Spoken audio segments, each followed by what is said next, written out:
کوئی ہندو یا مسلمان، لیکن پہلے تو ہم انسان ہیں. چاچی کا نام شازیہ خان ہے، سرنیم چینج نہیں ہوا شادی کے بعد؟ میں نے انسان سے شادی کی ہے، مسلمان سے نہیں. کہ اگر ایک مسلمان لڑکا ہندو لڑکی سے شادی کرتا ہے تو کیا وہ مسلمان لڑکا ہندو کے گھر میں جا کے نماز پڑھ سکتا ہے؟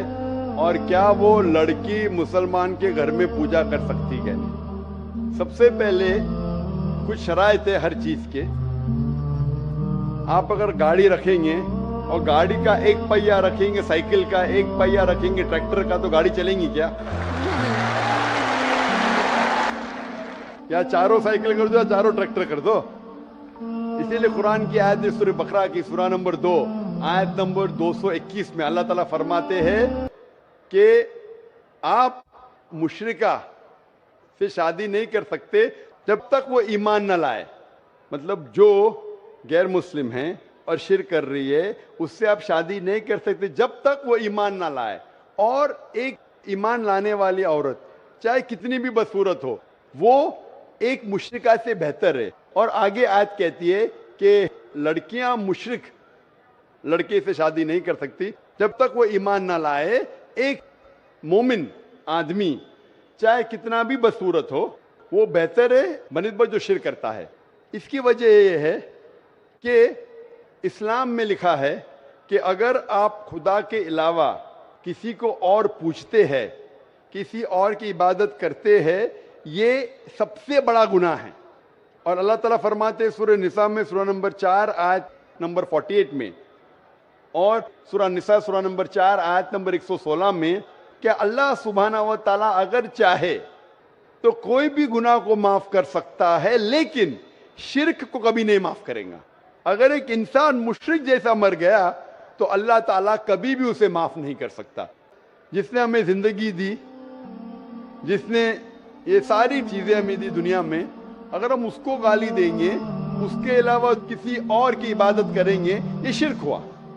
تو اسی لیے اسلام میں اجازت نہیں ہے کہ ایک مسلم لڑکا یا لڑکی کوئی مشرک لڑکا یا لڑکی سے شادی کرے. یہ اجازت نہیں ہے.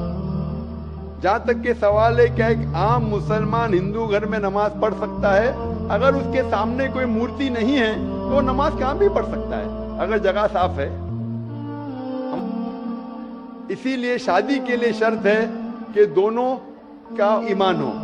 اور اگر آپ ہندو مذہب پڑھیں گے تو ہندو مذہبی کتاب میں بھی یہی لکھا ہے جو میں نے پہلے پیش کیا. پہلا جو سوال تھا بھائی صاحب کا، اور میں نے کہا کہ ہندو مذہب میں بھی یہی لکھا ہے نا تس پتیماستی، اس ایشور، اس بھگوان، اس خدا کا نہیں، کوئی مورتی نہیں، کوئی فوٹوگراف نہیں، کوئی پینٹنگ نہیں، کوئی پورٹریٹ نہیں، کوئی آئیڈل نہیں، کوئی اسٹیچو نہیں.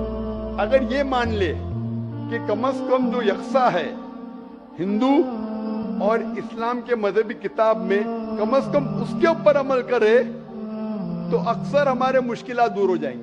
جو یکساں نہیں ہے اس کو کل ڈسکس کر سکتے. اور اگر آپ تحقیق کرتے ہندو مذہب کی کتاب پڑھتے اور اسلام مذہب کی کتاب پڑھتے، دونوں میں لکھا ہے خدا ایک ہے. دونوں میں لکھا ہے کہ خدا کا کوئی بت نہیں ہے.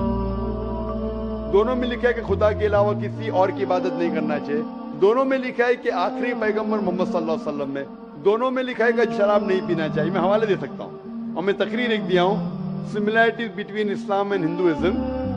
اسلام اور ہندوازم میں یکسانیت دونوں کتاب میں ہے. آپ اگر پڑھیں گے قرآن مجید میں سورہ مائدہ سورہ 5 آیت نمبر 90 میں لکھا ہے کہ شراب پینا حرام ہے. اب Manusmriti chapter number 9 verse number 225 پڑھیں گے، اس میں لکھا ہے کہ شراب پینا حرام ہے. قرآن میں لکھے سورہ مائدہ سورہ نمبر 5 آیت نمبر 3، سورہ بقرہ سورہ نمبر 2 آیت نمبر 173، سورہ انعام سورہ نمبر 6 آیت نمبر 145 اور سورہ نحل چیپٹر 16 ورس 115 میں حرمت علیکم المیتۃ والدم ولحم الخنزیر وما اہل لغیر اللہ بھی. کیا آپ کے لیے حرام ہے مرا ہوا گوشت، خون، سور کا گوشت اور وہ کھانا جس کے اوپر اللہ کے علاوہ کسی اور کا نام لیا گیا ہے. آپ اگر ہندو مذہبی کتاب پڑھیں گے اس میں بھی لکھا ہے کہ سور کا گوشت کھانا حرام ہے. اگر آپ تحقیق کریں گے کافی یکسانیت ہے. اسلام مذہبی کتاب میں لکھا ہے قرآن میں سورہ نور میں سورہ نمبر 24 آیت نمبر 30 اور 31 کے اندر حجاب کے بارے میں.